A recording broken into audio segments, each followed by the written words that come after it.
ஏன் சுமதி கரண்ட் இல்லையா? செக்கில் ஆட்டுறேன். அதுங்களா ஒன்றும் இல்லை, செக்கில் ஆட்டி ஒரு வாரம் ஆயிடுச்சு. அதனால் செக்கில் ஆட்டி சரி இன்றைக்கி செக்கில் ஆட்டிக்கலாம் அப்படின்னு சொல்லிட்டு தான் மசாலா இன்றைக்கி செக்கில் ஆட்டிகிட்ருக்கிறேன். குட்டிக்காய் குழம்புக்கு பாருங்கள். அப்பப்போ செக்கில் ஆட்டணும், மசாலாவும் சரி மாவும் சரி செக்கில் ஆட்டம் வரணும்னு வச்சுங்க. ஆட்டுக்கு வந்து செக்கில் ஆட்டும் போது வந்து பார்த்திங்கன்னா ரைட் சைடு தள்ளுது, லெஃப்ட் சைடு வந்து நமக்கு ஆட்டுது. அப்படிங்கும்போது லெஃப்ட்டில் வந்து ஆட்டு இருக்கிறனால அப்படி போய் வரணும்னு ஆட்டு நல்லா ஃபங்க்ஷன் ஆகும். அதேமாரி ரெண்டு கையும் ஒரே டைமில் நமக்கு வேலை செய்கிறதுனால இந்த கையில் வந்து இந்த சதுப்பிடிக்கெல்லாம் தொங்குது பார்த்தீங்கன்னா சில பேர்த்துக்கு இது மாதிரி ஆட்டினேன்னா தொங்காது. அதனால் ஆட்டுக்கு ரொம்ப ரொம்ப நல்லது, செக்கில் ஆட்டுறது ரொம்ப ரொம்ப நல்லது.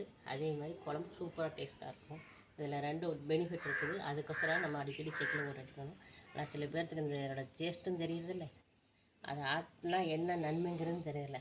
உடம்புக்கும் நல்லது, இது குழம்பு டேஸ்ட்டு இருக்கும். அதனால தான் நான் இப்போ செக்கில் ஆட்டிகிட்டு இருக்கிறேங்க. அதே மாதிரி பாருங்கள். சரி நான் சொல்கிறேங்க, சரிங்களா? ஓகே ஃப்ரெண்ட்ஸ், செக்கில் ஆட்டுறது யாருக்கு பிடிக்குன்னு கமெண்ட் பண்ணுங்கள்.